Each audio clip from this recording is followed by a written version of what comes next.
Hey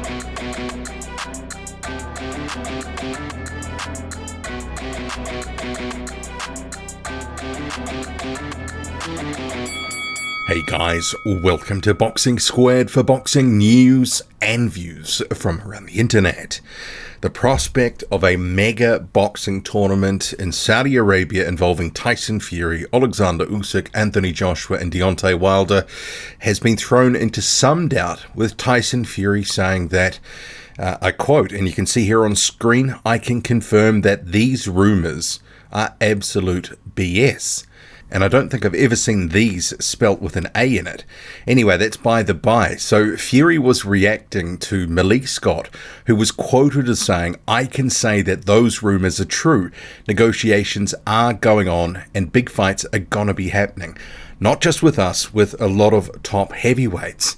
And you had Eddie Hearn coming out in an IFL TV interview. So there seems to be some level of coordination with the press that all of a sudden a little bit was leaked, and that was from Simon Jordan. And then on the same day, Malik Scott and then Eddie Hearn come out publicly discussing some of the details. So Hearn had told IFL TV that the prospect of a fight between Anthony Joshua and Deontay Wilder was a potential, but not only that, it would be on the same night as Tyson Fury versus Alexander Usyk, and it would be in December in a mega deal that he believed could be worth up to $400 million in fighter purses if it gets made. So a lot of people I saw online at the time were salivating at this prospect. A week ago, when a little bit of detail leaked out, and then now a little bit more. And then Tyson Fury's come out and said, no, that these rumours are absolute BS. But there was actually a story in the UK media just after this news broke a week or so ago, suggesting that Tyson Fury's representatives were going to explore what was being proposed. I mean, I would look at what Tyson Fury is saying here and look at it as more of a negotiation tactic, because he feels that he is the biggest name in the heavyweight division, that he is the A-side in any fight that he's in and any tournament that he's in, and that he will try to utilize his star power, his belt, and let's face it, the tournament hinges on these guys all being part of it, that he will try to get more money.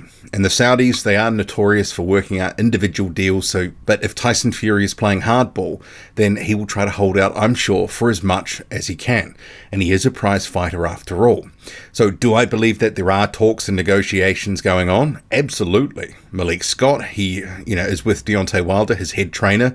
Eddie Hearn promoting Anthony Joshua, and even Alexander Krasjuk has signaled publicly that there is something going on, and he's actually called out Tyson Fury and said that he believes that Tyson Fury is, quote, he's shitting his pants again.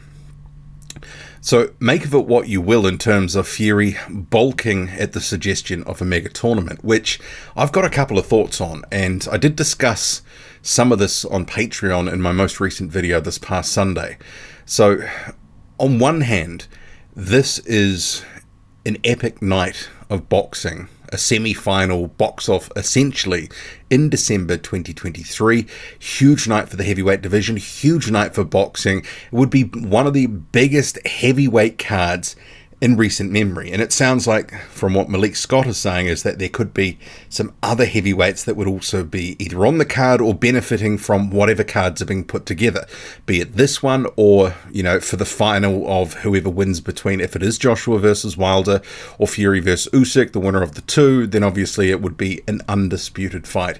In the main one, it would be an undisputed fight if Fury and Usyk face at the end of the year and they've still got their titles.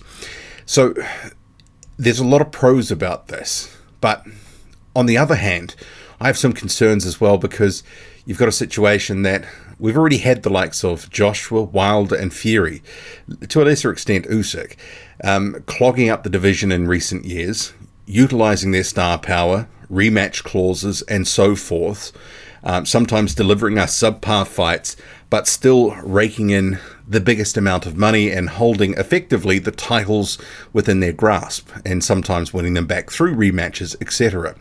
So you've got a number of heavyweights who deserve title shots. Guys who've been pro 5, 7, 8, 9 years longer or whatever. There's a number of heavyweights that want a title shot, and some deserve those title shots. But you've got a certain small number, cabal of heavyweights, these guys that I refer to, that are effectively going to be utilising a mega tournament for their own gain, not necessarily the gain of the heavyweight division. There'll be other fighters who'll be frozen out of the title picture for basically a year or so. So, there are some downsides with this as well, and obviously those involved, they'll talk it up, they'll say that everyone wins from this, but maybe not the other heavyweights who are on the outside looking in.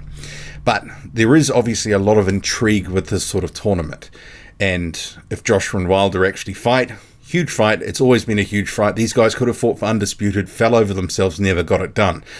Joshua and Fury looked like Undisputed was going to happen at one point, didn't happen, fell over themselves. Usyk and Fury fell over themselves, couldn't get it done for Undisputed. So you've had 3 different combinations that could have had Undisputed, we still haven't had it. And if Fury and Usyk are locked in for Undisputed in December, and then the winner faces the winner of Wilder and Joshua, it's 2 mega nights over the course of, 6 months. And Eddie Hearn, he's also said that his focus is effectively, and I'll just try to find wherever this quote was, I've lost it, but that his focus is to try to get a fight with Joshua either against Deontay Wilder or even Tyson Fury in December.